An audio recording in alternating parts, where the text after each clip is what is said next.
Maybe I shouldn't call you or leave a message at all. So I'll try to be patient, 'cause nothing's written on the wall. Yeah, it's too soon to mention how I've begun to feel that I want your attention. This time it is for real. Oh baby, love me like you did last night. I wanna hold you till the morning comes. Oh baby, love me like you did. Love me like you did. Oh baby, kiss me till I see the light, like you did last night.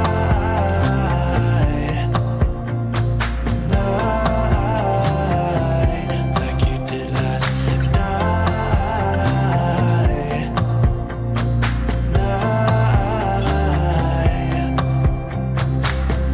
Could it be that I'm lucky to have found someone who is just as crazy as me? Or is it just in my mind? Yeah, it's too soon to mention how I've begun to feel that I want your attention. This time it is for real. Oh baby, love me like you did last night. I wanna hold you till the morning comes. Oh baby, love me like you did. Love me like you did. Oh baby, kiss me till I see the light, like you did last night.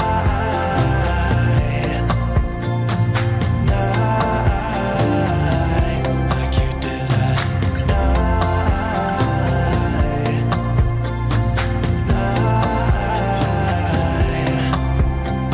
Come back to my place, we can dance the night away. My heart is screaming out for you. I want you here with me so that everything will be as good as they were last night. Oh baby, love me like you did last night. I wanna hold you till the morning comes. Oh baby, love me like you did. Love me like you did. Oh baby, kiss me till I see the light, like you did last night.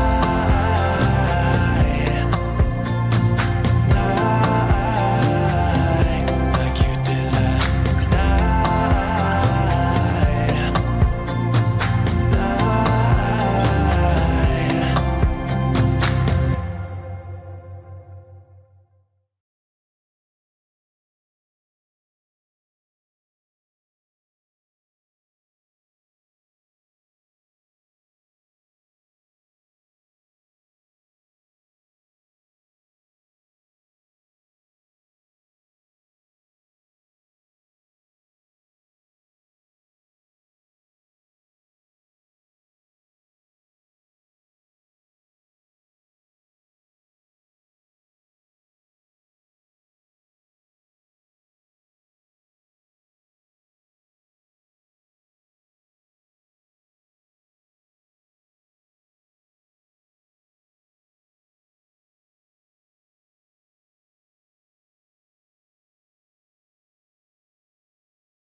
Well, that was a bit bizarre. My whole roadcaster stopped working. How are we? How are we, everyone? Did that have audio? It didn't even have audio in that clip, did it? Oh, for God's sake. I'm not sure what was going on then. Oh, no. Did the beginning have audio? Or was it just me when I came on? I had to switch the whole thing off and back on again. Oh, that's terrible. Let me know if the front bit had audio. Dave lost his voice. Testing 1, 2, 3. It looks like the ATM looks too complicated. I love it. This guy deserves a thumb down for no audio. Oh, come on, guys. Give me a break. Oh, did the beginning bit... Oh, okay. Yeah, that's weird. It was the second I turned over to the other camera, it spat the dummy. I don't know what went on there. So we're just in a little bit of pre-show. I'm just going to say hi to everyone. Let me switch over here because I haven't been on for a week or so. So I thought I'd make sure I don't miss today. I've been a bit busy. Look at this little lens that I've got too. Check this little thing out. This is sent for me from Pergy. I'm going to review this, but it's a, what is it? It's I'm not quite sure what the it's a 7.5mm. Now it's a fisheye. I've never used a fisheye before. I'm really interested to see what it looks like when I have a bit of a play around with it. So I'm going to play around with that shortly. I think it's an APS-C lens. So I'm dying to have a go at it to see, sort of shoot some buildings and stuff, to just have a look and see what I can get, and even some interior stuff. So I'm looking forward to doing that as well. Let me just quit that. Where are we? I'm just trying to find the mail. I think it's hidden by this. Let me just quit that for a second. Where were we? Where's mail? Oh, you can never find things when you want to go and find them. Oh, I don't know where it is. Oh, it doesn't matter. Anyway, so let's see who's here and we can say hello. So we've got Dana's here as well. George is here. Now, guys, if you don't want to watch all this, you can skip down below. I will have a timeline down below there as well. Dana's here from Florida. George is here saying greetings from New Jersey, where I love this, what George has said. George said, greetings from New Jersey, where my wife has threatened to hide my credit cards after she saw the new product announcements from Sony, Sigma and Tamron. Tell me about it. I had the exact same problem with Kerry yesterday. Hang on, I'm going to take these off. I don't think I need them now. Yeah, I had the exact same problem yesterday with Kerry when I was looking at some a7S3 stuff, and she said, you're not going to be buying that, David, are you? You're not going to be buying it? And I said, look, no, not at this stage, possibly later in the year. But I'm going to talk about that with sort of talking about what I think is going to be in the a7IV as the first story today, so stay tuned for that. But I can understand George. MacBook Pro said, ha, my wife threatened me as well. Matt's also here. James is here from Mississippi. Before they start, I recently purchased the a7R4. Love it. It's night and day difference to me. I own the a7R3 and the a7III. None have done my Sony 135 justice yet. The Mark IV is a beautiful camera, that's for sure. Colin said hello all. Brett said hello all. Good morning. Hope doing okay, David, in lockdown. Yeah, we are in lockdown now, guys, for another 6 weeks.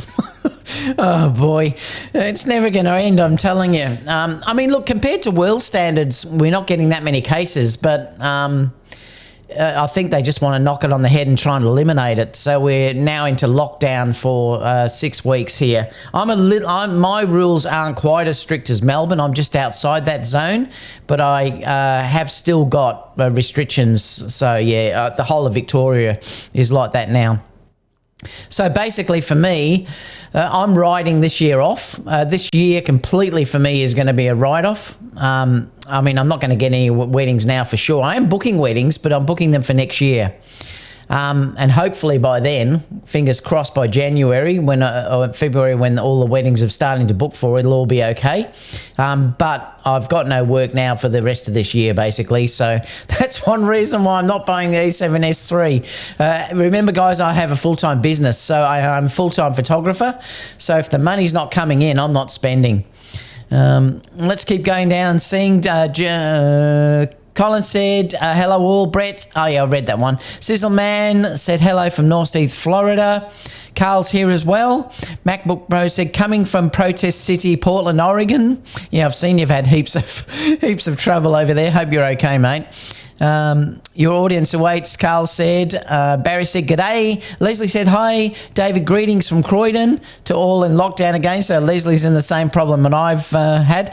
Hero said, that's a cool flower shot. Guy with the camera said, good day, everyone.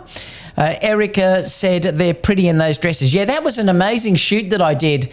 I still have to edit some of those yet, a lot of them actually. It was a really great collab that we did, and I love working with stylists. There was hairdressers there, makeup artists, everyone was involved. Well, you saw the whole team at the end where that showed everyone that was involved on the day. I shot all the video and the stills that you saw in that video. So again, that's why fusion or sort of that hybrid shooting is so important to me, because I can do those sort of things.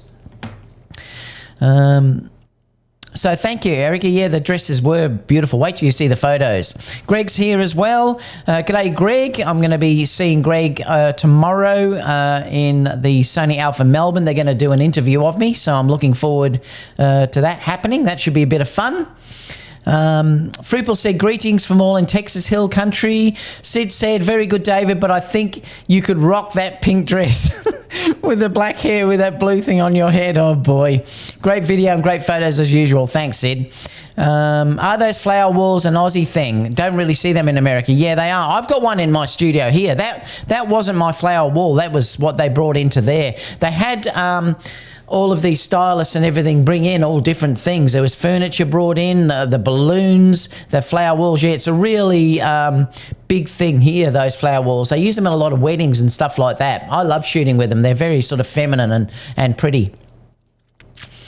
No sound, no sound. Yeah, everyone's saying that. Oh, got an itchy nose. Hope I don't sneeze. Is that a harmonica on the table? No. Where would that be? Don't know. I've just got that lens and obviously the the ZV-1. I don't know about a harmonica. I don't know where you're seeing that. Testing. Cone of silence. Yeah, I love it. Ask Kerry. Mic's overheated. Testing 1, 2, 3. Everyone's going on about that. So then I'm back on with the audio. What else have we got? Aaron's here as well. G'day, Aaron. We should be back with Aaron by next Tuesday for the US people, Wednesday here. Aaron, I believe, now has got a generator. He had the storm that came through Puerto Rico, so we couldn't do the show last week due to the fact his power was off and on. So hopefully we'll be right by next week. Ike is also saying, you guys, I am up to 142 this week trading options. I will keep up these gains. I have the Canon R6 in no time. What's the 142 for trading options? What does that mean? I'm not sure. Hi, Elise and Aaron. How are you? Sony a6-600, and Langston's here as well. G'day, Langston. How are you? All right, so we've got some really interesting stuff to talk about today.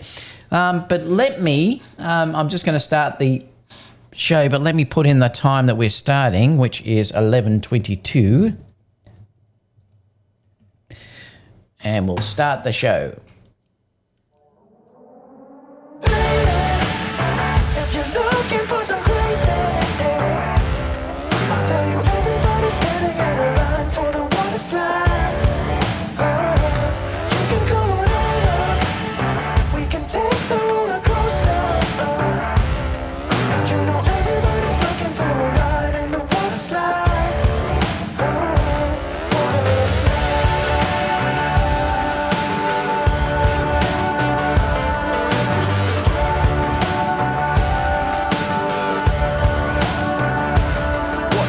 Surfing on a wave of good feelings.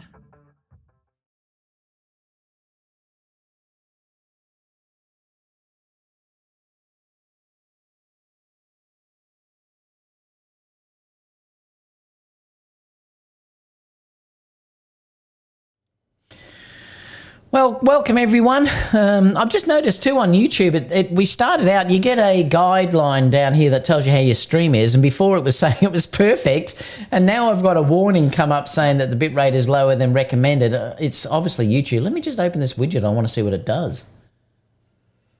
Oh no, it's just coming up with data. It says the connection's good. Who knows? Anyway, it's working. Now, we've got some really interesting things happening today. I don't know what's going on with today. I saw a question mark come up a minute ago. Things are going crazy. I'm not quite sure what's going on. I think the computer's spitting the dummy. I had no audio there for a while. So hopefully keep your fingers crossed that it all works. Now, what we're going to do, we're going to go through some really interesting things today, looking at some new gear, obviously, because there's a bit of new gear that's been announced. We're also going to talk about some of the overheating with the a7S3 and the Canon as well, the EOS R5 and R6, and also look at some new lenses and things like that. And I'm also going to talk about what I think is going to be in the R4 and why I'm going to wait to see what happens before I make a decision on which way I'm going to go. I am going to get either the a7S3 or the a7IV. I'll definitely be getting one of those cameras. I might get both, but not immediately. I mean, it might be that, you know, I get one the end of this year, and then next year, when things pick up again, then I might buy one of the others. So that's probably what I'm going to do in the coming days. Let me go to the first story though, because I thought I'd bring up this to have a look at. So let me bring up here. So this is going to be talking about the A7S and A7R4. 14, what are we, 30. All right, so, oops. Let's go to this and have a look. So I noticed on Sony Alpha Rumors that they were saying here that this is what they're saying, that there's wild rumors. Sony China affiliated filmmaker says if you are not happy with the 12 megapixel resolution, wait till the end of 2020. Now, I'm not sure where he gets this information from, but this is just this rumor coming out, and he's basically saying down here that he said if you are not happy with the 12 megapixel, then you should wait, because later this year there is something more, they're saying a new A7 or A9 camera. He says the original planned launch date of the A7S3 is actually the end of 2018. But it was obviously held up because they were trying to develop some different things and stuff like that. But it looks like there's going to be another camera release. Now, I know I'm going to talk about the sort of A5, A6, whatever that's going to be, as one of the cameras today. But I don't think what that's talking about here. I think they're talking about the A7IV here. My prediction is that we may see an A7IV before the end of the year. We're definitely going to see this new A5, and I'm going to talk about that in a separate story today. But I think that's going to be the entry-level camera. So that's going to be a really cheap camera that's going to come in at the lower end, and it'll have probably, there's rumors around that it won't have an EVF, but I'm not going to talk about that much until we get onto that story a little bit later. What I thought I'd talk about first of all is why I think that we're going to get an A7IV sooner than we actually think. I don't think it'll be in the next few months, because I think they'll want to give the A7S3 enough time to get a foothold and make enough sales and things like that before they bring something like the A7IV out. Now, there's a reason why I think it will have to come out, because the Sony it's an interesting situation the way Sony have put their camera at the moment, which is the A7S3. Competing against, say, the R5 and the R6, it doesn't really compete against either of those two cameras, because the Canon cameras seem to be more like the hybrid type cameras where they're meant to be doing stills and video at the same time. But heat is a major problem with the Canons, and I'm going to talk about that shortly, which is sort of hindering that video aspect of the camera. Whereas the Sony camera, particularly the A7S3, is probably, well, I think it's definitely the nicest of its type full frame video camera that's available out there, that can also take stills as well. Now remember, 12 megapixel is not that bad. It's actually usable if you don't crop and things like that. But now, look, to be completely honest with you, I used to shoot all weddings with 12 megapixels, and I did get by. But now that I've got used to shooting with 24 megapixels, I don't want to go back to that sort of level to be taking photos. And that's the thing that sort of stops me from thinking, yes, I'd like to jump in directly and get the A7S3. If I was a video shooter only, I would have no hesitation in getting the a7S III immediately due to the fact that the video in that camera is going to be the best thing that we've seen. It is unbelievable what Sony have given us with that camera. I mean, it's absolutely incredible. But for me as a fusion type photographer, I think I need something that gives me more resolution in the stills as well. The reason why I'm saying that is I want to shoot with the one camera and be able to go between both and get really good stills and really nice video at the same time. Now, I can do that with the a7 III and the a9, but the thing is I have to shoot with 4K 24 or 30p or 25p if you're here in Australia, so I can't shoot any slow motion with that. So the ideal thing for me would be to be able to have a camera that could do, say, 4K 60 and still give me something that is 24 megapixels or slightly more. I'm happy if it would be 24, but something that's a little bit more. I could use the 12 megapixels if I had to, and this is why I'm saying it's usable as long as you don't want to crop in. And that's the thing you've got to understand about that as the second you start to crop in to images with a 12 megapixel sensor, it's not enough. And so for me, for being a wedding photographer, it's not really the safest thing to do now that I've got other options, which is to shoot with a higher megapixel camera. I mean, you guys know who are shooting with the a7R4, what an amazing ability that gives you to crop in and do other things. You know, and stuff like that, like you can do better retouching. You've got much better, even though you're viewing on screen now, remember if you're viewing on things, the high resolution monitors, which is going to become the norm in the coming years, 12 megapixels is not going to be enough. And remember, it's not going to be enough, because if you're dealing with 4 8K screens that are going to come out, 12 megapixels is not enough. So I know some of you are not worried about the 12 megapixels, and that's fine if that's what you think, that you can work with that. For me personally, I would like to have more megapixels for my still side of things. So I'm looking at the Sony a7S III. I may still get it, but I will be getting it just solely for the video side of things.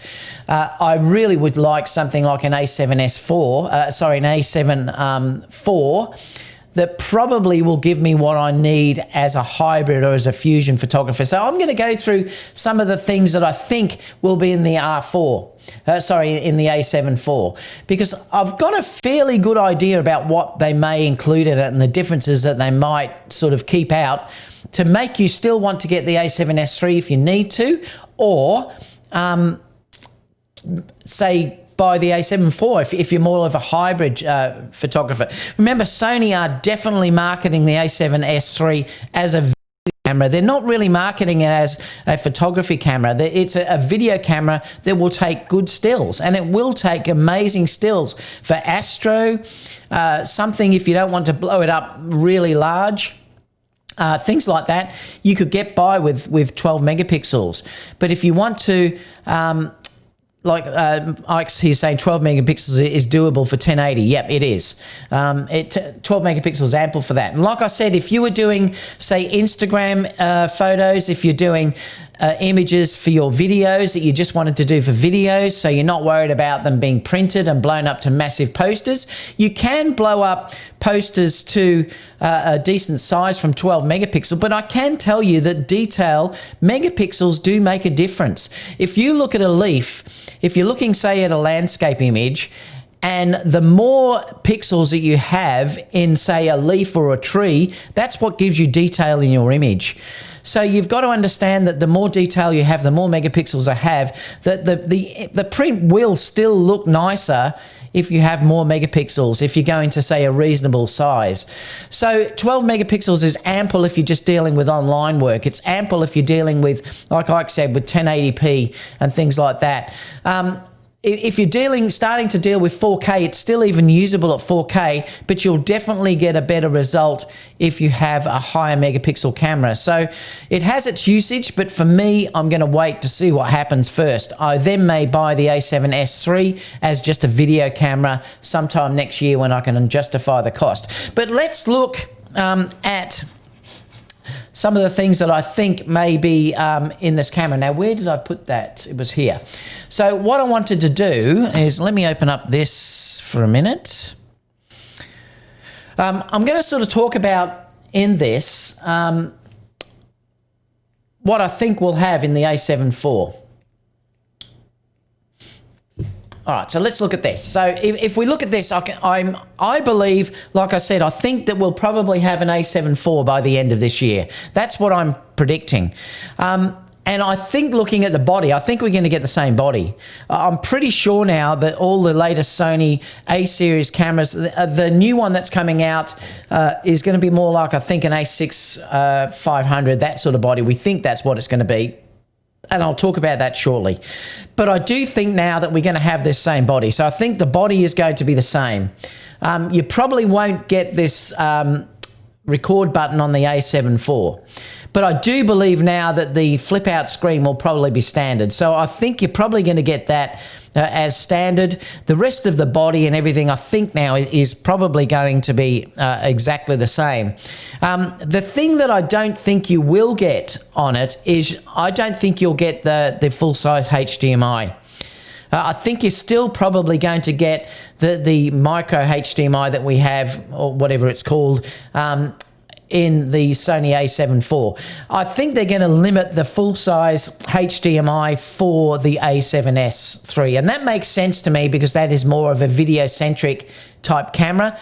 I would love that, and that's one thing that, honestly, I would almost buy the a7S III just for that feature alone. It is so much better having a full-size HDMI cable. So I think that's probably also going to be missing. I think you'll be still staying with that micro HDMI, unfortunately, in the a7 IV. So body-wise, I think it's going to be exactly the same. So let's keep going down. I'll sort of talk about as well what I think we'll have that's going to be the same. I'm just going to mark things that I sort of look at that I think will be the same.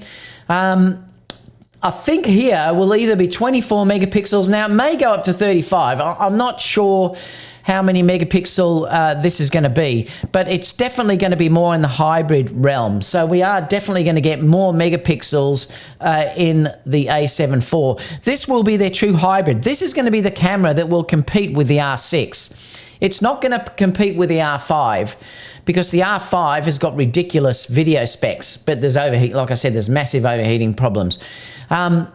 But this is the one that will compete directly with the R6. At the moment, Sony haven't got a camera that can compete with the R6. This is why I think it won't be too long until we see this camera actually announced. Everything else basically is going to stay the same. I think we'll still get the 14-bit bit depth here. The stabilization will also be the same. So we're not going to see any difference in any of that. Let me just move down, clear this off. ISO, obviously, I think will be, I can't even remember what the ISO is. The ISO is the same as the a7 III. That's what I think it will be. It'll be exactly the same. It might be slightly improved due to the fact that it's later technology. I think that will be the same as the a7 III. This will be the same as well. All the rest of it will be the same. I'm just trying to see if there's anything else I think down here that's going to change. This may stay the same now. I'm not sure. It probably will stay the same as the a7 III. So I think we'll probably get the same as what the a7 III, which I think is it 11 frames per second, I think. So I think that probably will stay about the same. Let me go down here. This is where we're going to see the differences. Your recording modes with this. Now, what I think will probably happen is the maximum resolution that we're going to get from the a7 IV will be 4K 60. So I think all we're going to get is 4K 60, and it will be it'll be limited at that. So we won't go past 4K 60. Can I make that a bit smaller? Let me just go preferences. How do I make that smaller? Minus. Okay. I think it's just minus. Let me just test it. Yeah. Yeah, so I think we're going to get this 4K 60. Now, I think we'll probably, I'm talking about, this is the 4K modes. I'll talk about 1080p in a second. But I do think that we're still going to get this 422 10-bit. And it will use probably the same codec as well. I think that's now going to be the same codec that's going to be used in everything. So I think we're going to be limited to that. So we're not going to get any of these other features. I think it will also be maxed out at 120 in 1080p. It'll be 1080. So I think that's probably what we're going to get there as well. So I would say we're going to get 4K 60 and 1080 at 120. I don't think we're going to get any higher than that. The reason why I'm saying that is because they've got to try and force you to go up onto the a7S III. If they gave you the really high frame rates and everything else, there'd almost be no reason to go up. Now, I would be interested to know, and this is something I thought about, and I'd love to get your opinion on this, is that when the a7 III came out, it really was more featured than what the a7 II was. Now, the a7 II had been out for a while, but they really did sort of throw everything at the a7 III at the time. In fact, it worked much better in low light, unless you went extreme. It was better video quality than what the a7S II had. So it was a really interesting scenario when they brought out the a7 III. So whether they're going to do something similar to that at the end of the year, they may really do something crazy and make this a lot higher spec than what we think it will be. But I don't think that they will put the really high bit depths and things like that. You know, I think we're probably going to be limited to, did I close that down, did I? Where are we? I think we're probably going to be limited to this 250 to 280 megabits per second. I don't think we're going to get any higher than that. I mean, if you look at the a7S III, I think it goes up to 600 megabits per second, depending on what mode you actually use. But I think we're going to be stuck with this 280 megabits per second or 200 megabits per second, which is fine. I'm quite comfortable with that. I just don't think that we're going to get any of these other sort of codecs that are all through here. I think we'll just be limited with the 1080p and the 4K 60, 10-bit 422. I think that's probably what you'll be limited with the a7 IV. I don't think we're going to get any of the other really high end bit, like the RAW definitely won't be in there. We won't get any of these sort of things. We may get external recording, but I don't think it's going to be really any different than having the 4K 60 output, but we won't get the RAW recording. I think that's going to be strictly limited to the Sony a7S III. So if that side of it is probably going to be important to you, I think you could safely say that you could probably buy the a7S III now if you were sort of after this raw bit format. The interesting thing though is that the video, I think, is probably going to be sharper though in the a7 IV than it will be in the a7S III. And there's a reason for that, is because of the downsampling. It's already sort of been mentioned that if you look at the 4K on I think it might have been Gerald or someone, I can't remember. I did see it somewhere online. They were talking about the video resolution and the sharpness, and they did say that the a7S III would be sharper than what the a7 III, all these numbers, the a7 III 4K will be sharper than the a7S 4K, and that's due to the fact that it's downsampled from 6K. Remember, the a7S III isn't. It's not downsampled the same way. So you're probably going to find that the a7 IV will have sharper video.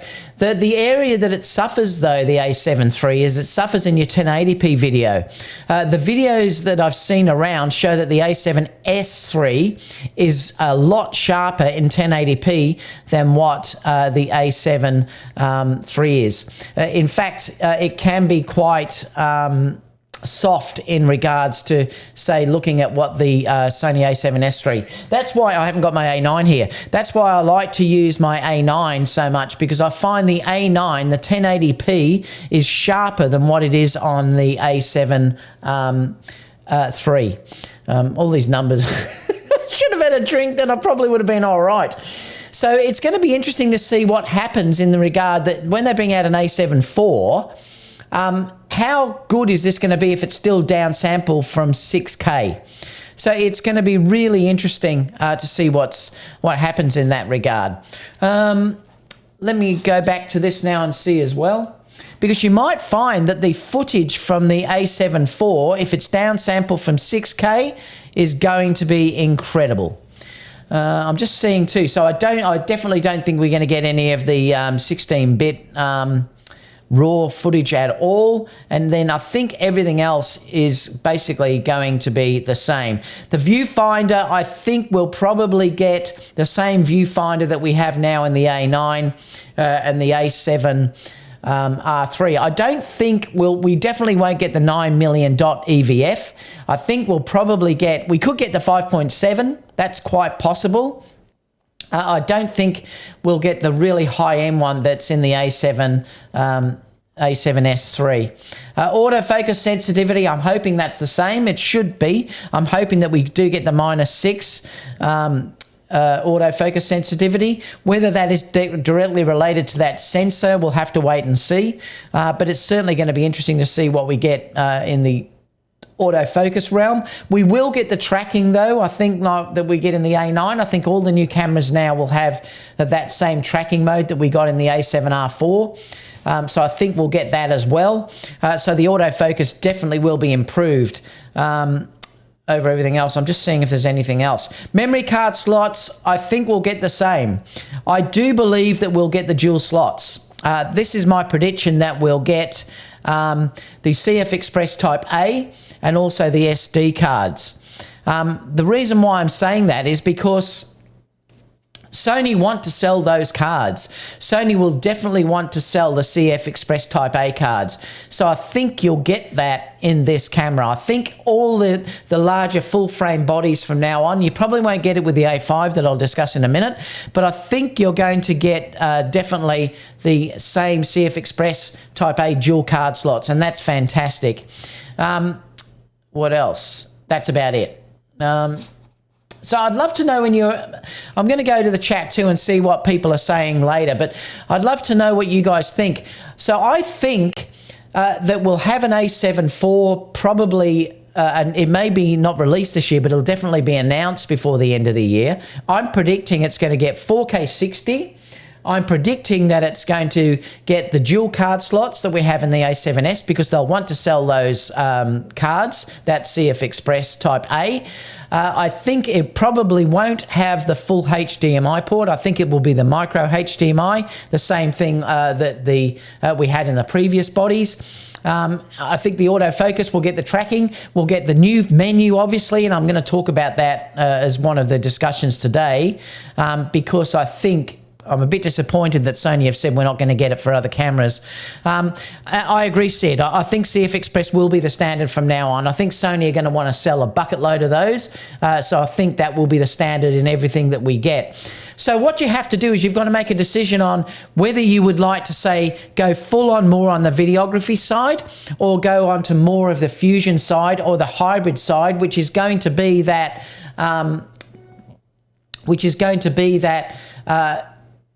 camera that you can do video and stills at the same time. I'm not convinced about what megapixels the camera can have. I'm hoping it still just sticks with 24, because I'm happy with 24, and I find for weddings that's probably the perfect sort of file size, and for storage and everything else, I think it's just about perfect. And I don't really crop much in camera, and I love the results that 24 megapixel gives me. But if we have, say, 30, 35 megapixels, it still would be a nice camera. And I know a lot of you were saying that you would probably like a little bit more resolution. So we may get something like, a 30 to 35 megapixel sensor in the camera as well. So it's pretty exciting. I mean, either way, I think by the end of the year, Sony are just going to be kicking goals like absolute crazy, because they're going to have the best video camera on the marketplace. I'm talking about full frame, normal, camera. They're going to have the best full frame camera of its type in the marketplace. And then they're also going to have the best fusion type camera as well, which is going to give us that incredible video, 4K 60, which is what I've just been dying to get, no overheating problems, and a great sensor, great dynamic range, the CF Express type memory cards in there, the fold out screen, and everything else as well. Now, why do you say that, Underground? Is your phone recording you? No, I don't think so. Did you hear the email? I was trying to quit the email before. I'm just trying to see if I can find where it's hidden. Let me just see if I can find it. I'll quit it. Oh, there we are. Let me just go to there. Just trying to see if I can quit the mail so it stops coming up. No, it's not showing. Oh, there we are. Hang on. Let me quit it. Mail quit. Then it shouldn't keep coming through. So that's what I'm thinking. So I think it's really exciting. And, you know, I was at one stage, I was definitely thinking about buying a Canon camera because at the time Sony hadn't announced their the a7S III. And they hadn't sort of said anything. They weren't giving hints about what was going on or anything else. It's saying Siri's going crazy. It always does with me. I have so many messages and stuff coming in all the time. I'm so happy now because I don't have to do that. And like I said, I'm definitely going to make a decision once the R4 is announced.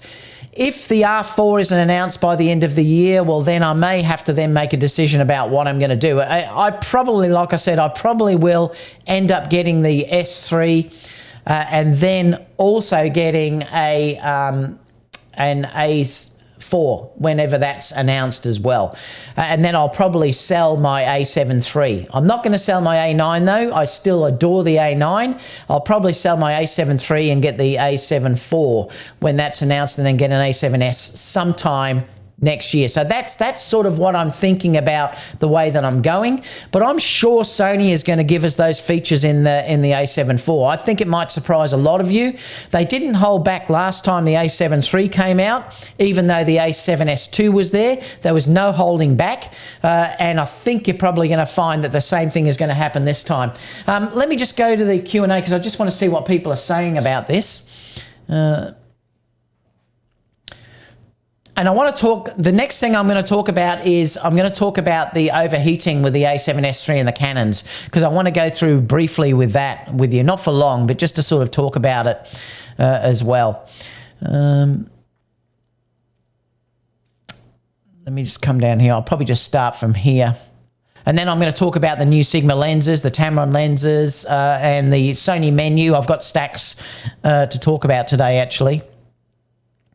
Venom, I'm going to start from here. Venom said, I'm leaning more towards the Canon, but if the a7 IV has a flip-out screen and those two new dual card slots, it's probably over for Canon. Yeah, I definitely think that's what's going to happen, Venom. I think now that Sony's done that, they did it with the ZV-1.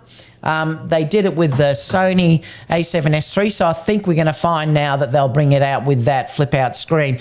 Remember, the a7 IV is going to be the fusion camera, so Sony will be sort of pushing that as this vlogging, fusion, hybrid type camera. So that's why I think it'll definitely have the flip-out screen.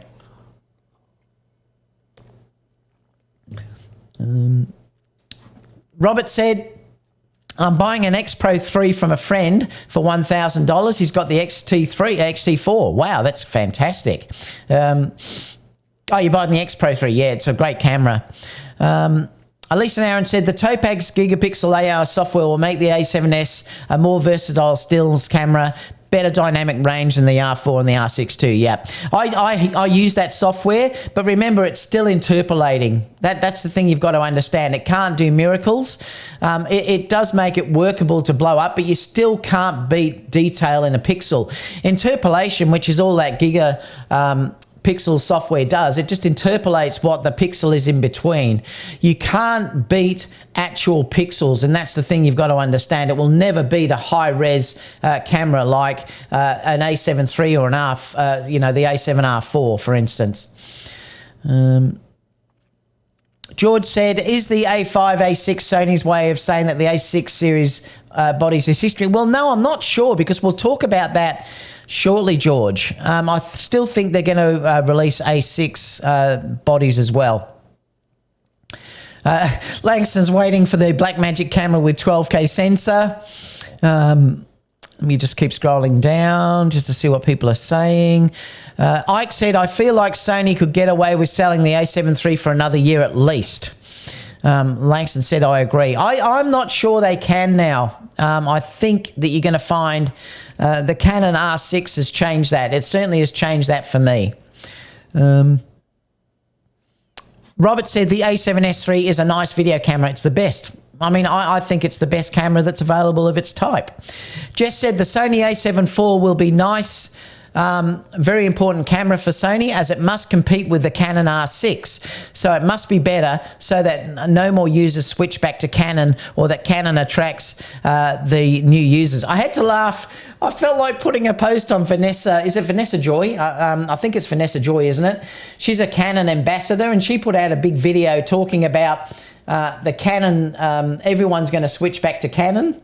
And I felt like saying, after all of the overheating problems and when the Canon a7S III was announced, Vanessa, I think you stuffed up, or you should change your title. I did laugh at that title, thinking all the Sony people were going to jump back to Canon. The Tired Tourist said, you already have a great photo camera, the A9, so just buy the a7S III. I have, Tired, and that's right. But the problem is for me that I need the same camera that can do both at the same time. Because when I'm doing Fusion, I switch between video and stills all the time. Let me just come down, because I think someone just gave a donation. ZV1, 499, thank you so much. ZV1 for video, 20 megapixel. Well, it is actually really, really good, I have to admit. It's a great video camera. Where were we? God forbid they put a basic photo mode in there. I'm not sure what that was talking about. I think you were talking about the other thing. Mark's here as well. G'day, Mark. They probably will drop resolution in the EVF. Yep, they will. The EVF in the a7 IV will probably be the same as what's in the a7R4 now. It might be the 5.7 million dot one, or it'll be that 3.6. It'll be a step up from what the a7 III is. Brett said a7 IV better have the higher EVF. I'm hoping so too. We are reaching the point of diminishing returns with each new release. Hank said 200 megabits per second at 265 is like 400 megabits per second. Yeah, I think that's probably what it will be. It will definitely be the kick, but we won't get the full, I think it's 600 that you can go up to with the a7 IV. Mike said we need more thumbs up. Yes, I would definitely appreciate, guys, if you could give me a thumbs up. 24 megapixel has been the standard for the last 10 years. I'm not sure what Robert meant there, who's listening to David. Photomix says, and with the release of the Canon R6, the Sony a7 III and the Nikon Z5, 24 megapixel is going to be around for a bit longer. I agree. We must have had some some spamming going on, because they've all disappeared, his messages. I don't know what he was saying. Aaron said, get this troll out. I'm not sure what that was about. Aaron, you're a moderator, aren't you? Oh, you're not? Well, I've just added you, Aaron. I thought you were a moderator. What else have we got? I've added you back as a moderator, and I don't know why you weren't. Sid said, I agree. When you look, when you go larger than 24 megapixels, that begins to be a lot of data to crunch for video in a small body, and you begin to introduce heat unless you have a way like Panasonic with a fan. And that's why I definitely think Sony stuck with the 12 megapixels. Well, there's a couple of reasons why they did. They obviously wanted to stick with the 12 megapixels for the dynamic range, the heat. There's far less data that it's got a number crunched down. And, you know, they haven't gone with like the 6K sensor also, that then has to be downsampled. And you're going to get amazing low light quality from that camera. So there's a reason why Sony have done that, and they made a really good decision to do that. And like I said, I wouldn't hesitate to buy the a7S III and I probably will buy it eventually because I'd love to have that camera and then use the stills that that camera can produce to do amazing things with video, with Instagram, say night shoots. And I did mention before that due to the fact that it can punch the data off so fast, it might also be very, very usable in the silent shutter. That's another thing that's no one's checked. Like, I can't wait for when people get their hands on that camera to try it in the obviously the electronic mode, not the mechanical shutter. Try electronic shutter and just see if there is any rolling shutter, because looking at the video side of things, the rolling shutter has been really improved on that camera compared to the previous cameras. So you might find that the still side, if you're shooting weddings in a dark church, if you're shooting receptions in a dark hall or something like that, it might be worthwhile having the A7S to pull out if you're going to use really low light. So it's another thing that, you know, I may consider. What else? CF Express will be the standard. I agree. I think it will be. IMD Brown said CF Express would only go in the a7IV if it had photo or video mode that would benefit. Plus, it's going to increase the cost of the body. Yes, it will, but I still think they'll want to sell those cards. They may, in fact, wear the cost just so that they can hopefully sell more of those.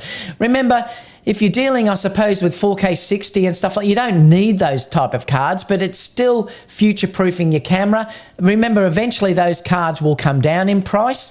That's why I just think now that the body is going to become a standard type body. I just think the only thing that's going to be different is the record button. I don't think will be there, and I don't think we'll have the full-size HDMI. That's just what I'm predicting, though. Aaron said he thinks I'm 99% right on the A7IV. Thanks, Aaron. Look forward to our live next week. Robert said the A7IV will make breakfast. I love it. Siri going mad. Yeah, was Siri going off, was it? Oh, okay, yeah, you see Siri is going off on your phone. Yeah, it always does that. I don't know why. Let me just scroll down to see. Fruple said, David, how important would touchscreen focusing to you as a working professional? It would be really important. I do use touchscreen focusing all the time. I use that a lot. Kerry uses it an awful lot to get the focus when we're shooting weddings and stuff. She really likes that ability to, you know, basically rack focus and click on what she wants to focus and things like that. So it's very, very important. I think we'll get the exact same touchscreen interface what the a7S III has. I didn't mention that before, but I think now that's probably going to be the norm. I mean, I'm going to talk about that as a separate story, so I'll wait for that when we go down a little bit later. But I think that touchscreen interface now is going to be the norm. But I am hoping that they get better and better at it and we start to get full touchscreen like the Canon and things like that have, and the Nikon have. They have made a big improvement, though, with the a7S III. They just need to improve that monitor at the back, though. They're still using a monitor that's half the resolution what Canon are using and what Nikon are using, and I don't understand why Sony are sticking with those crappy LCDs on the back of the cameras. I just don't understand it. I really don't. But yes, touch focusing is amazing. To be able to rack focus by touching. And remember, with the a7S III, you can do that while you're recording, which is brilliant. Adam says, as an FX9 owner, I was shocked the A7S is as good as it is. In some regards, it's better. Probably a firmware on the FX9 taking so long. Besides the R5 overheating, the dynamic range is what the biggest difference is. Yeah, look, it looks like the R5's dynamic range is about 11 stops, so it's still not going to be anywhere near as good as what the Sony a7S III is, which is 13. So you are still, Sony still has the best dynamic range. It'll still have the best low light. Focus now, I think, is probably on par. I think if you're looking at it now, the Canons and the Sony, the R5 and the R6 have been really, the autofocus has been improved dramatically against the EOS R series cameras. So I think autofocus now is probably very, very similar. And I think you wouldn't buy one camera over the other, but you still would buy a Sony for the dynamic range. You still would buy Sony for the overheating. You still would buy Sony for the noise, the ISO performance. Autofocus, I don't think really is an issue with any of the cameras anymore. Lisa and Aaron said, guy with the camera, me too. I had the R5 pre-ordered. Should have known the Canon cripple hammer would be lurking in the shadows waiting to strike. And I'm going to talk about that in the overheating in a minute. So we'll go about that in a second. I'm just trying to scroll down, guys, because we'll be here forever. Michael's here as well. Good to see you, Michael. What else? Robert said, I like it. Sony's still got a warehouse full of those rear LCDs. More to come. I know. They must have so many of them. It's driving me nuts. They really should have fixed that. Leslie said, I've been told the a7S3 skin tones are the same as the FX9. Yes, they've improved the colour science. Guys, this camera, the ZV-1, I haven't used the a7S3. The ZV-1 is the best colour I've seen on a Sony camera. It is incredible. So it will be the same with the a7S3. And it'll be the same with the a7IV. They have improved the skin colours and all the colours so much. The colours on this are outstanding. I couldn't believe it when I looked at it. I should do a video showing the difference between the a7 III and the ZV-1. It is really quite drastic. I keep coming back to Sony now, Aaron said. Aaron will be getting the a7S III. He's probably got it on order. Noel said, with Sony going with Type-C of express cards, does that mean they have no plans to jump to 8K in the next couple of years? I don't think they need to, Noel. I mean, I think we don't need 8K at this stage. I think 4K is probably only becoming the norm now. So I think it's probably going to be a good 4 or 5 years before 8K becomes like a standard type thing. We've got to wait for computers to catch up. We have to wait on things like that. Now, I think the new computers, particularly from Apple that come out at the end of this year, probably will be able to handle 8K very, very well. In fact, Max Urov was blown away because he could not edit the Canon footage on his high-end Mac Pro, and that was a $15,000 camera. He couldn't edit it on his high-end laptop, the PC laptops. I think he was using some Alienware or some really high-end PC laptops. He also couldn't do it on any of the Mac Pros, but he could edit it on his iPad. I mean, that is unbelievable. He could actually edit it on the iPad, and it turns out that it's to do with the hardware that's in the computers at the moment. The iPad has the T2 chip, which gives it the ability to decode that 422 footage. That's the problem. So if you shoot with 420, you'd be okay. But if you shoot in 422 with the All-I, the computers couldn't handle it, and it was stepping like crazy. He put it onto an iPad, and it was like butter. It was flowing like butter. Well, the new Macs that come out at the end of this year that go to the ARM processor will have all of that built in. They're basically like a iPad. So they'll have the T2 chip built in. The latest iMac that was announced just the other day has the T2 chip built in. That will probably be able to handle the really high-end a7S III and R5 footage as well, the 8K footage. And I'm talking probably multiple layers. So editing's not going to be an issue, but the things that are going to be an issue are things like storage, things like that. You know, you're paying $800 for a card that you can put half an hour of video footage on. So we're a fair way yet from having 8K as being a format that we really have to worry about.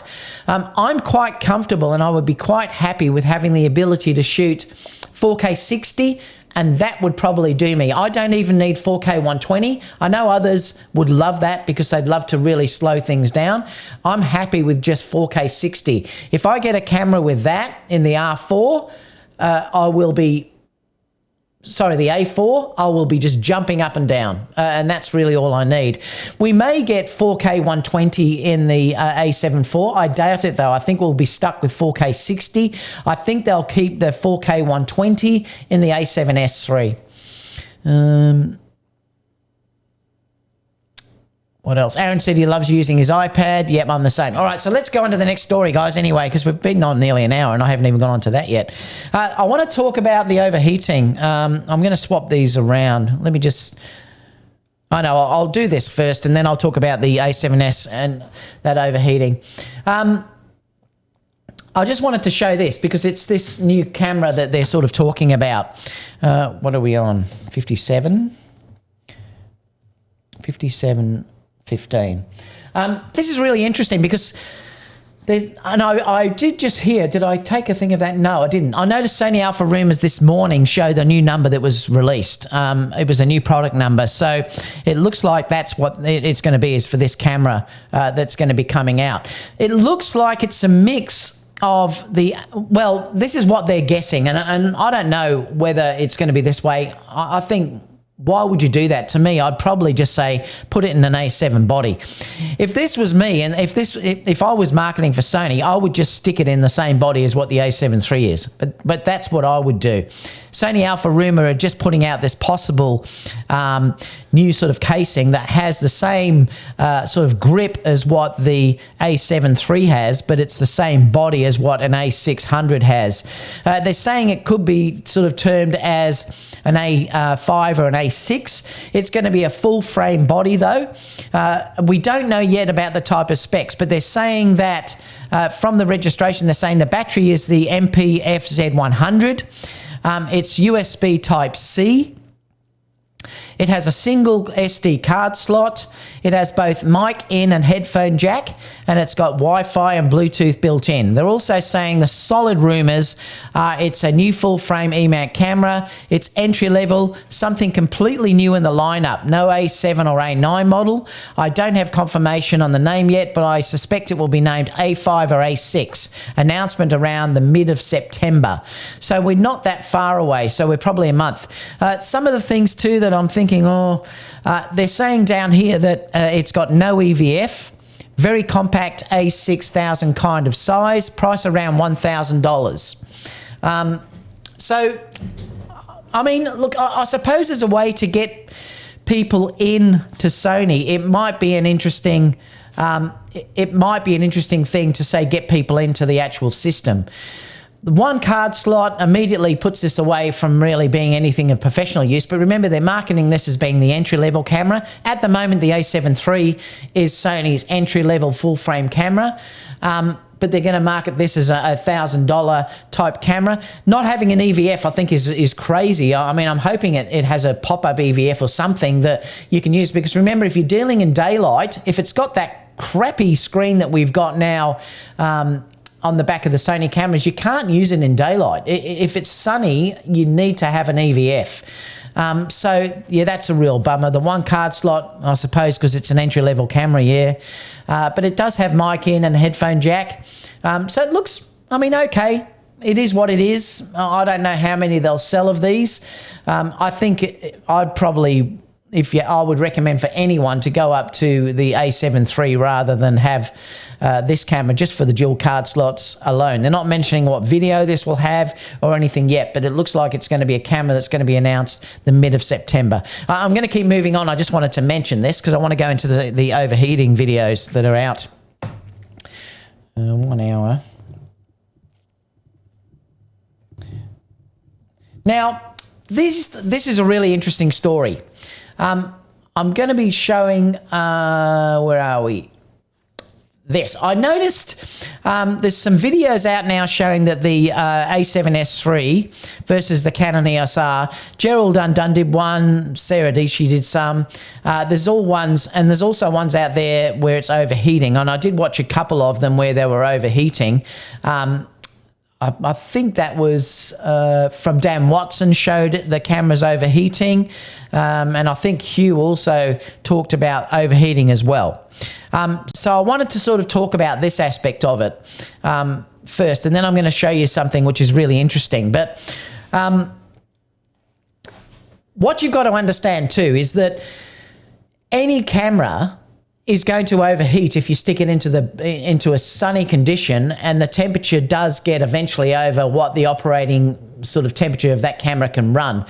If you look in under the Sony specifications, they will have a running temperature sort of guideline that it will work in between. And, you know, it might be, say, from 24C up to 70 or something like that. I don't know what the Fahrenheit might be, but that may be what they work it out at. They'll say the standard operating temperature range is, say, from 15 degrees Celsius up to 24 or whatever. If it goes outside of that, it can have the potential to overheat. So I'm sure that if you put the a7S III here in Australia in the middle of summer, where it's 100 degrees outside, and you left it in the sun operating, it would eventually overheat. And I've got no doubt about that at all. But I don't think that's even an issue.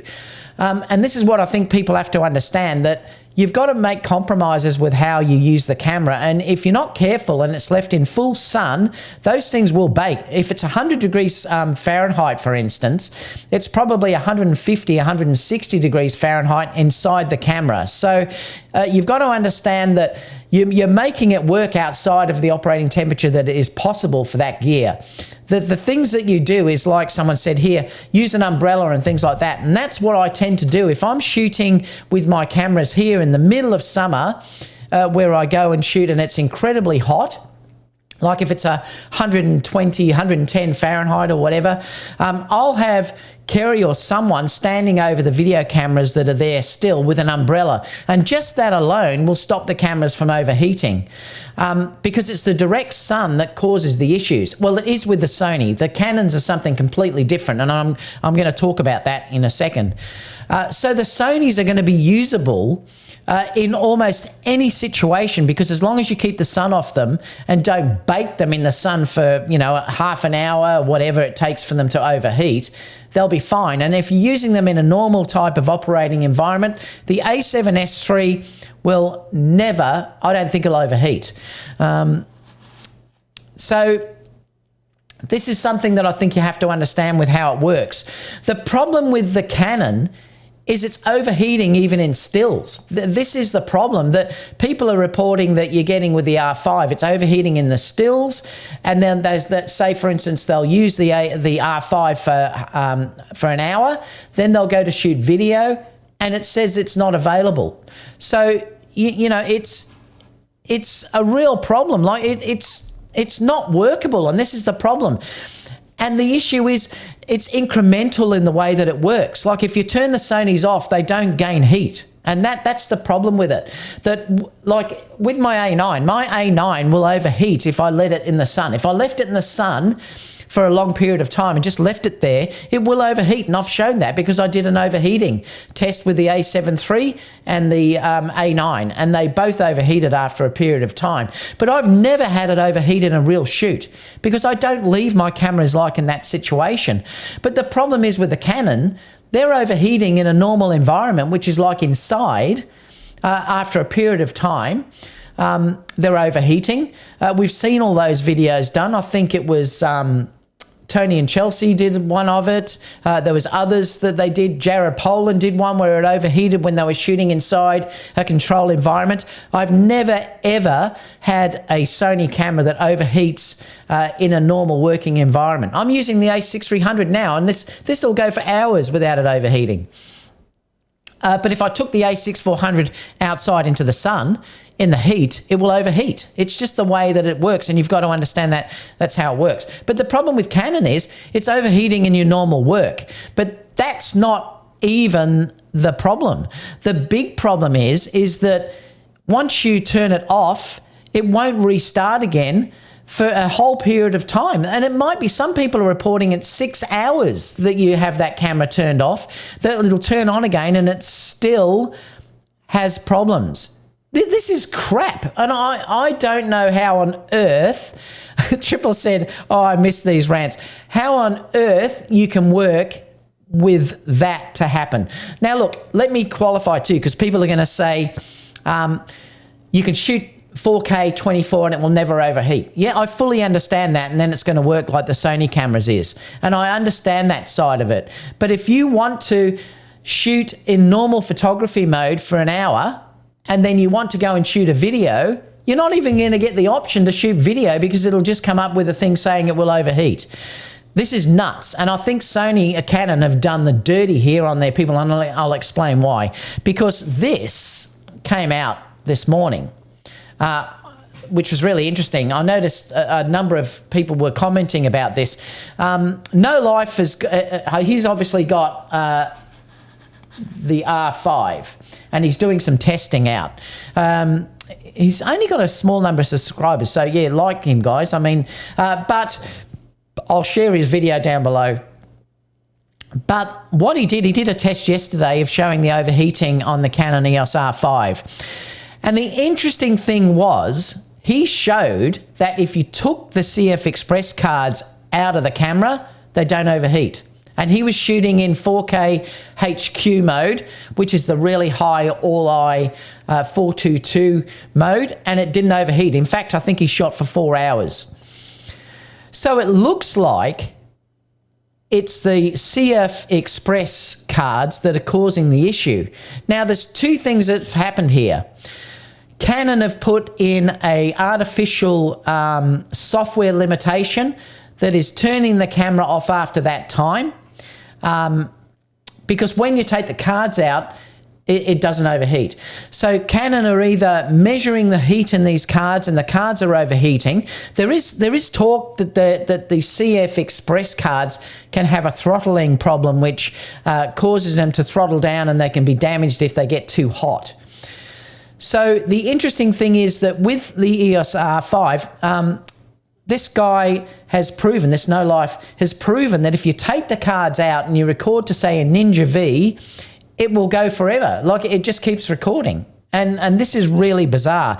So there's a couple of things here. It's either a software thing, which Canon have crippled the camera to stop it, and it's tied to the cards. Perhaps if the cards start to get a bit warm, it's blocking the camera off. The second that he took the cards out, there was no overheating there. So whether it's something that Canon can do in firmware to fix up is going to be really interesting. But like I said, I'll leave that video down below, so have a look at that. But this is really interesting. So perhaps there's a fix for the EOS R5s that you can get around this somehow if it's related to the CF Express cards. I'm not sure what happens there, but interesting. And I thought that was a really interesting scenario. But the difference, the main difference is now is that the Sony a7S III, I can almost guarantee you, we've had enough people now using it that you're not going to have issues with overheating if you use the camera in a normal environment. If you use the camera as you normally should and turn it off, you will never ever have a problem with overheating with the Sony a7S III, and that's even up to 120. The problem with Canon is, even when it's off, it is gaining heat. Like, people are saying if you have to set the camera up for 10 minutes, like to check the exposure, to make sure the lighting's correct, it's all incremental. And this is the problem with the Canon EOS R5, that it's all incremental. It builds up as it's being used. Who could use a camera that has those flaws? It's not usable. And I'm saying to people out there, get the a7S III. Do not get the Canon, because you would always be paranoid about that camera being overheating. How are you going to do a shoot like what I showed you at the beginning of this broadcast, where I did a shoot with all of those models? Everyone was there. I could shoot for the whole day, and that did take the whole day. How could you do a shoot like that if the camera is going to overheat within 15 minutes, and then you can't use it again because it's overheated, and you have to wait for it to cool down, and who knows how long it's going to be before it has that problem again? I don't know. I think Canon has hit with a cripple hammer. I think there may be more to come out of this than what Canon are letting on.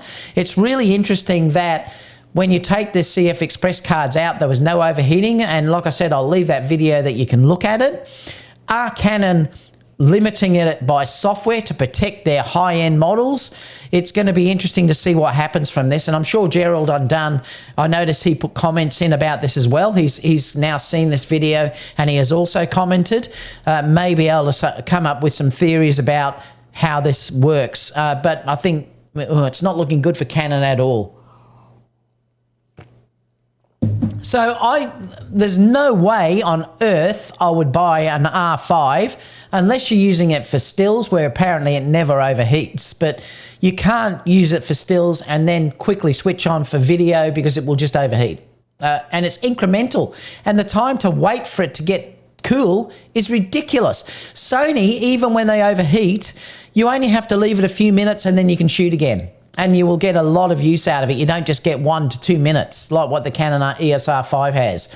I mean, look, you know me. I tell you guys the truth. I'm not the typical Sony fanboy, and I tell it as it is.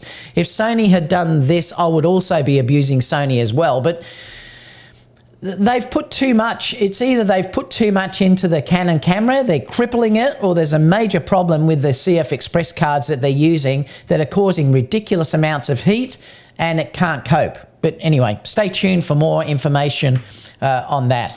Let's go to the next story. I want to talk about the Sony firmware update because I am going to have a go at Sony here. 1.12.50.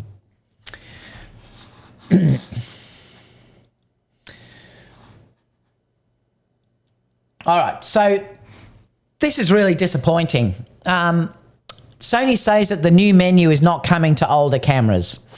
And this is really interesting what they said here, because I'm calling bullshit on this. I really am, because they're saying down here that Sony told at Tweakers that older cameras will not get the new menu design because it's technically not possible. The menu is designed to be used with the new Bion's XR processor. Still, from now on, future cameras will have the same A7S menu system. This was expected. I don't believe it. Look, I can possibly understand that they may not be able to get it into the a7III, but there's no reason why they could not put this menu system in an a7R4 and the a9 II. Like, you can't tell me that they cannot put this update. It's just a menu, for God's sake.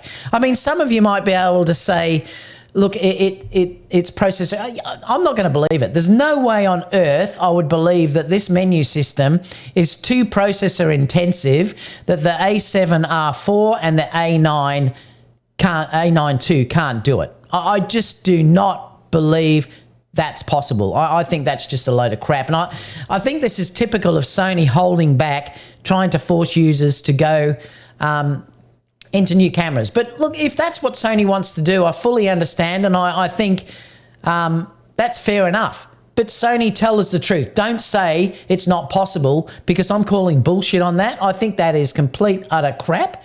I think you probably could have done that. This is the exact same thing you did with the Sony a7 III and the a7R3 when you didn't give us the ability to change the color of the icon. Langston saying, I'm a software engineer. Yes, it can be. I'm calling bullshit on it, Langston, because I think those processors could take it. So I think... Quinn's saying, how are you? I'm good. I hope you are, because I'm having a bit of a rant. I think the a7 III maybe not have been able to take it, but you can't convince me that the a9 II and the a7R, which can throw 60-odd megapixel files down, can't take that processor. I think that's a bit too much to take. Sony, just tell us the truth. Just say you don't want to give it to us because you'd like us to pay for a new camera, and I would accept that. But I definitely think you should give that option to the a7R3, a7R4 and the a9 II, which are the two latest cameras that are out there, and I think that new menu system should be in that camera as well. Anyway, that's all the rants. Let me go to the news, because we're going to talk about the Sigma lenses. 1.1650.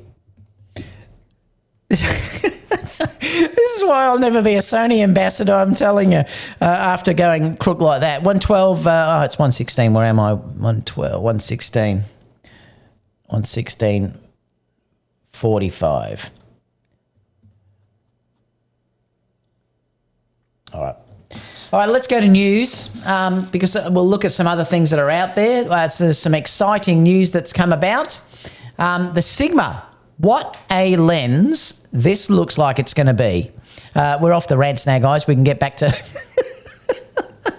being happy time. The Sigma lens, the 85 1.4, this is going to kill, absolutely kill, I believe, the G Master 85. It's smaller, but I've used a lot of Sigma lenses and they always tend to be incredibly sharp and very, very nice to use. Great autofocusing. And things like that as well. So I think this looks like it's going to be an amazing lens. It's only I shouldn't say only, but it's $1,199, which is incredible. So what is it, about $1,000 off? Yeah, the rant's over, Langston. It's $1,000 off the G Master lens. This is why I was saying to you too before that they definitely need to do some sort of update with the G Master. You'll probably find this will focus way faster than what the G Master is as well. The G Master is not very fast in autofocus compared to other lenses, say, out there. This is also going to have the stepping motors, I believe, as well, so it's probably going to be super fast. But check out the size difference. I've got to go down to here, I think. If you look here, the size looks amazing. I mean, it really does look brilliant compared to, say, what the G Master does. The filter thread is 82 mil, it looks like there, instead of 89. Or is that I'm not sure if that's the filter thread. But it looks really nice, nicely balanced on the camera here. I'll go to this next page. Here you can see some other looks of it. It looks like a typical Sigma lens, only they've done a little bit of voodoo. Usually the Sigma lenses tend to be quite big, whereas this looks like they've really kept the size down. So this is designed specially for that size. Adam's saying GM has that special sauce though. Yeah, I wouldn't count this out though. I think you're going to find this lens is probably going to be beautiful. I think this will out-resolve it for sure. It'll be much sharper. I think it'll be just... I'm even tempted to buy this lens when I get a bit of money.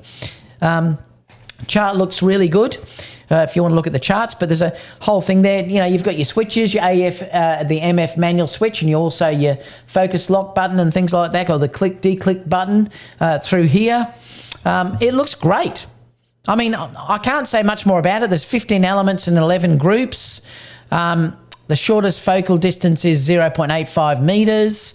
11 diaphragm blades. It's got 77 millimeter. Oh yes, that's the same. 77 millimeter filter thread in there. The weight's 630 grams, and it has a stepping motor for the autofocus, dust proof and drop proof as well. And it's $1,199. Wow. I mean, I think this looks incredible. It really does. And for the price, I'd love to test this lens. I really would love to test this lens. So stay tuned, I suppose, for real reviews of it. But I think this is going to be a real goer. And I would probably buy this over the G Master. Tamron also is announcing a lens, the development of the 70-300. It's a variable aperture, though. I'll get this, I'm sure, once it's announced for review. I'm sure Tamron Australia will send this to me. Looks nice. I mean, it'd be a nice little travel lens if you wanted to get a longer reach sort of type lens. It has a typical Tamron look there as well. So it's going to be interesting. It's just saying it's moisture resistance. It does have a variable aperture though. It does go from 4.5 to 6.3, and it's going to launch in February 2020. What else? Is there anything else? Moisture resistant construction. It's just saying here, main features the world's smallest and lightest size, brings you the joys easy telephoto shooting, superb optical performance, AF drive system powered by Tamron's RXD stepping motor, and we know that works very, very well now though. And that's about it for that. Only other couple of things was, this is just showing with the lens that you have the declick button through here. You've got your AF/MF manual focus switch, and you have a programmable button that you could use for IAF or something like that as well. It looks really nice. I'm not sure what that one's for. Don't know. Oh, that might be a D-click. Yeah, I'm not sure actually because it's in a different spot. I don't know. Looks really good. I think it looks really nice. And if, like I said, if I was buying an 85, I certainly would be looking at getting this one. If I upgrade my Batis, I've got the Batis 85 1.8. This might be the one that I will go for. What else? The last thing is just the reports for the Q1 reports. It shows 50% less in sales in the imaging business, and they're blaming COVID-19, obviously. But they say it's a sign of recovery. I won't read all of this, but I think you're probably going to find, oh, you can lock the aperture ring. Thanks, Aaron. So I think you're going to find with the release of the a7S III and the a7IV and also that a5 or a6, you're probably going to see Sony's sales improve quite drastically over the later half of the year. So I think in a lot of ways, Sony may be in a reasonable position. Look, no one is... Yeah, thanks, Alicia. Yeah, Aaron said that. It locks the aperture ring. Sony are probably going to be in a better position than a lot of others because their cameras, I think... they really have done well with what they're releasing. The a7S III, there was a report this morning that Sony have put out a announcement that due to high orders, back orders may take a lot longer. That could be just a total furphy. I mean, who knows? They might be saying that because they want to drum up sales. I mean, that would be a perfect sales tactic. It's what I'd say. Sales are way higher than normal. You might have to put your pre-orders in quick, otherwise you're not going to get it. But I would think that... So the Sony a7S III is going to sell very, very well. It's what videographers have been waiting a long time for. So I would expect it to sell really, really well. And, you know, I think that they're going to have possibly start to come out of this a lot better than others due to the fact they've released cameras that haven't been hit with that sort of cripple hammer that I talked about before, that I can't wait to see some of the comments coming in underneath this. I'm bound to get them. So let's quickly go to Q&A, see if we can answer anything. I forgot to put the time when the other news was then. What are we, 1:23? It's 1:24 actually. That'll do. All right, so let's open up to Q&A quickly to see what people are saying before we finish the day. I'm interested to see what... See, Langston would possibly have an idea because Langston is a programmer and he could talk about that software. But I just don't believe it. I really think that they're holding back Sony with the menus. I'm not going to go right back because, like I said, we'll be here forever. And ZV1 said include a free Ninja with each Canon, and that's the way you'd probably have to do it. You would have to use it with a Ninja V, unless you want to look 4K 24p. You're not going to have an issue, and that's what we have to do mention. I know people are going to say that, but I wouldn't be paying that camera for 4K 24p. I mean, you want to shoot in the higher rates. DP Review said there is a menu option that you have to turn off in the Canons to reduce the heat when it is turned off. David, the R5 and R6 don't actually overheat. They never actually get hot. Canon are just being too conservative in the monitoring of the overheating sensor. See if express cards get hot during usage. And that's why I'm saying perhaps they may need to fix the software on that D, which you know, I'm hoping that they can fix it. I really do. The FX9 don't have enough processing power to do 4K 60. They have been downsized for 4K. Canada going down in flames. Oh, boy. Guy with the camera said, Mark Frost, it's possible through firmware, but you'll have lower IQ. It'll allow to shoot all day, but at lower quality.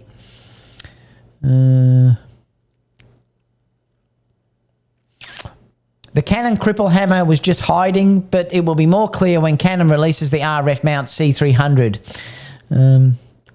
42 Pro said, I wonder if you power the Canon with an external power source, it would overheat. He did. He tried both.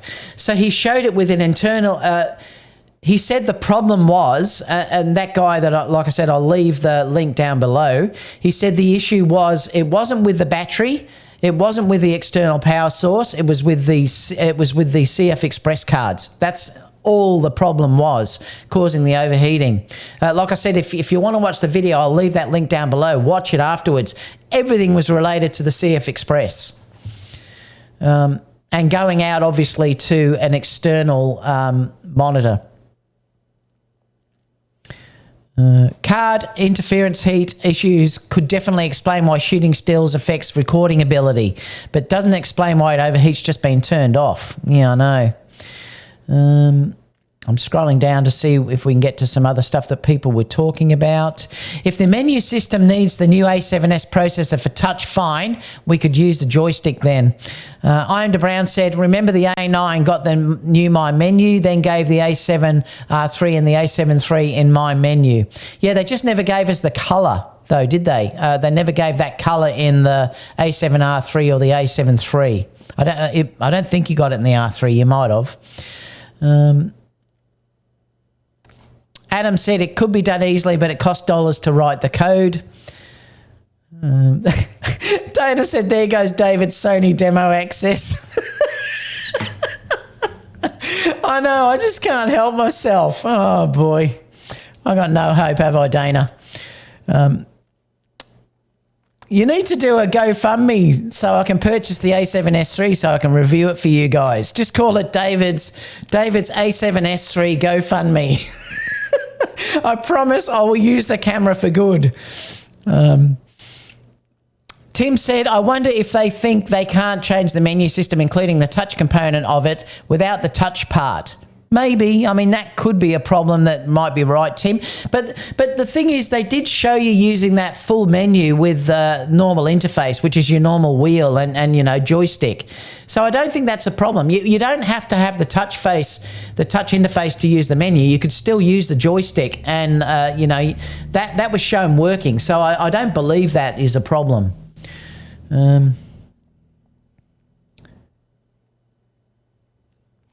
Langston's having a go at me saying, unless any of us personally did the development of both generations, you can't just assert that it should be possible because it's not always possible. Thanks for telling me off, Langston.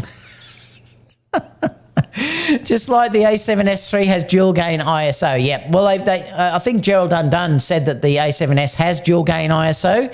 They never mentioned that, but it has. I would think that the A7IV will have probably dual gain ISO. Sony should the A7IV and the A9 are for that new menu. Yeah, I agree. The A9 also got real-time tracking, likely a lot more taxing than the menu. I would have thought that too. I agree.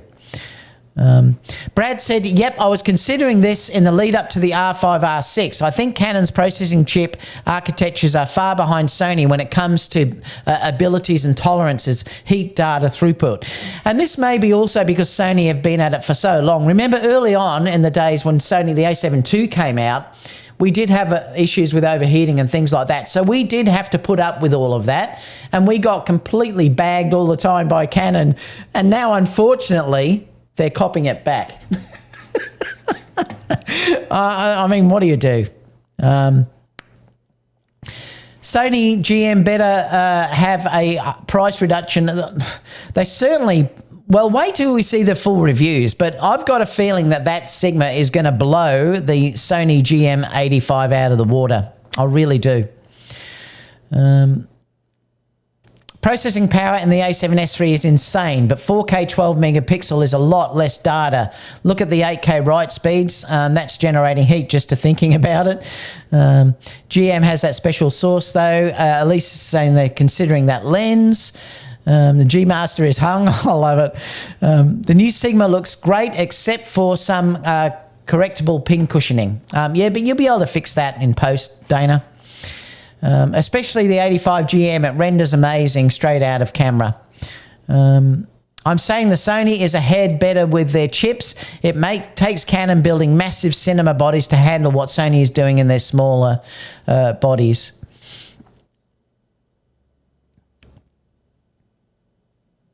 Alicia Nairn said a couple of reviews went up last night. It looks promising.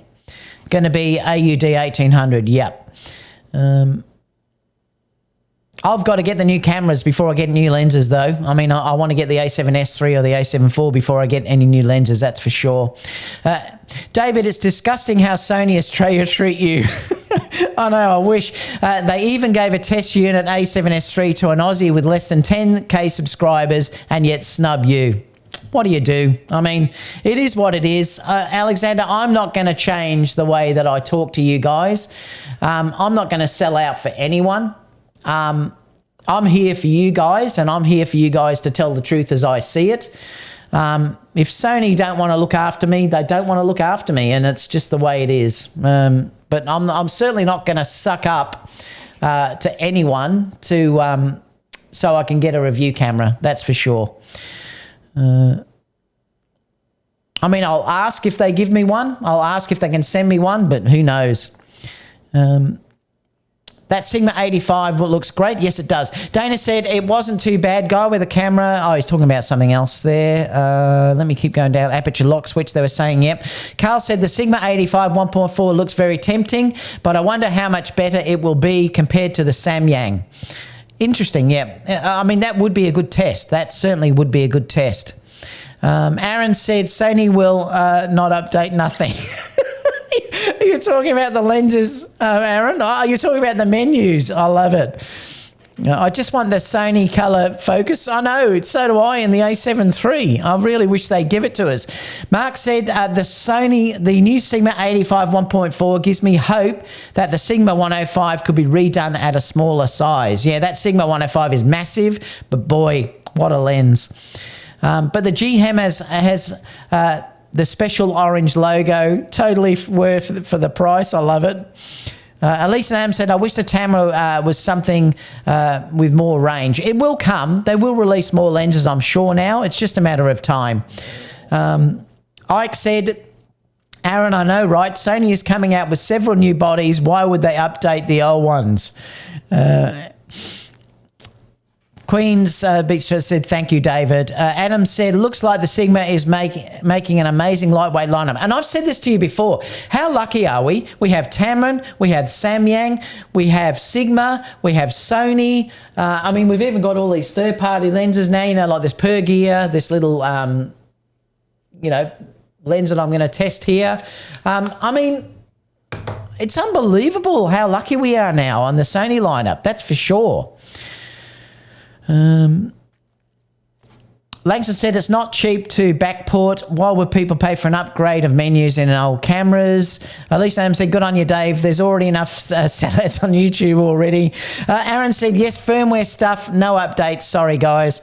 Jason said, if you're interested in seeing what the a7S3 can do, search YouTube for a7S3 Moonwalk. It's amazing. Yeah, I have seen that. I must watch that video. I'm hoping one of my subscribers gets the a7S3 and we'll be able to organise a day where we can go out together and I can test it. Like if Sony won't send me one, I'm hoping a subscriber will. Or there's always a GoFundMe, David Osler, a7S3 GoFundMe account. I love it. Adam said, I love my 14 to 24 Sigma and the 24 to 70 Sigma. 2470 is amazing. Still waiting on the Sigma 70 to 200, yet that's also going to be an incredible lens as well. The Sigma 100 to 400 is nice too. No, seriously, how many people would pay for a menu update? I would, Langston. Oh, yeah, I did pay for one from the GH5. I suppose it depends, but I would pay for it. I had to hold back on that one. I was talking to someone else, just seeing what everyone else. Voigtlander, yep, Lyra, that's exactly right. There are other ones that I forget. Strange with Nikon just sitting in the corner. I'm hoping Nikon do well, but it does seem to be at the moment Sony and Canon sort of have all the sort of press and release stuff that's going out. Even Nikon's last, when they released the R5, was it the Z5 or Z5, was very low in their promotion. It was really strange, actually. Dee said the processor in the R5 and the R6 is much more powerful than the one in the a7S III. The Canons have one processor running 8K. The Sony a7S IIIs uses 2 for 4K. Adam also said, I wonder if the Sony will allow Sigma to make a 70-200DN. Rumours said it was coming months ago. Yeah, I think it's going to happen. That's for sure. Scott said, how soon do you think until we see? I'm predicting by the end of the year. Aaron said January 2021. Sign a petition. We'd pay for a menu update. You need a new credit card that Kerry doesn't know about. Oh, no, I do, Dana. But the problem is at the moment, Kerry's earning all the money. So I can't do one. Oh, I can't do it. It's $5,999 here. I think you can get it for $5,700, but I just can't justify that. I mean, the problem is with COVID and not getting work, I can't justify it at the moment. If I was earning money, like weddings were still happening and shoots were still happening, I could then probably justify it because I could pay for it with the money I'm earning. But seeing I'm not earning any money, I just can't justify it. And this is what I do say to you guys, and honestly, I really mean this, that if you are a little bit worried about COVID-19 and you're worried about having the finances if things go bad, remember not long ago, and I can tell you the story here in Australia, 2 months ago, 3 months ago, we had no cases. There was no cases here at all, apart from the occasional 1 or 2. Now we're getting 700 a day here in Victoria. So it can really spike again if you're not careful. So if you're a little bit worried about money, like if things close down again, what I'm saying to you is hold your money in case if things go bad. Like for me, for instance, there's no hurry in buying this because I can't really use it anyway. I will get it eventually when things pick up, but at the moment I can't justify it. So if you can't justify it, and you're a business like me that is not working elsewhere, I'm a full-time professional photographer and videographer. So if you're not earning money, for God's sakes, do not go spending cash flow at this stage because things could turn in a second and you may lose all of your money and then you might have to rely on your savings. So whatever you do not take something on credit. Do not do something with your savings if you think you might not have the funds to live. Remember, for me, it's more important to be able to pay bills, have food on the table, and live a comfortable life than it is to buy a camera at this stage, unless GoFundMe works. I'm not going to do a GoFundMe. I'm just joking. So it's just a thought. Be careful with your money at this stage because, things are very sort of... it can go from being perfect one day to then being in lockdown again the next day like we are here now for 6 weeks. And remember, we're in lockdown for 6 weeks, but that may then go on for a lot longer. So, unless you can really afford it, don't do it. Robert said, to hell with it, life's too short. I love it. I love it. But just think about that. Just be careful if you haven't got the money. Thank you so much for everything today, guys. It's been a fantastic discussion. Please leave your comments down below. If I can't wait to see what they're going to be about the Canon stuff and my rants, so I'm looking forward to seeing what that is as well. Stay tuned for little reviews that I've got. I'll do the review of this lens coming up. I've still got some reviews of the ZV-1 to come up with wide-angle lens attachments that are attached to that and showing some more cinematic footage and also a little gimbal that I've got, which is like the Osmo Action that I'm going to review as well. And I've got stacks of stuff coming up as well. Aaron said, I agree with you, David, but no gun go fun for you. All right. Thanks so much, everyone. And I'll see you all in the next video. Bye for now. And I'll have to switch off like I didn't last time. Hang on. Thank you. Thank you so much, everyone.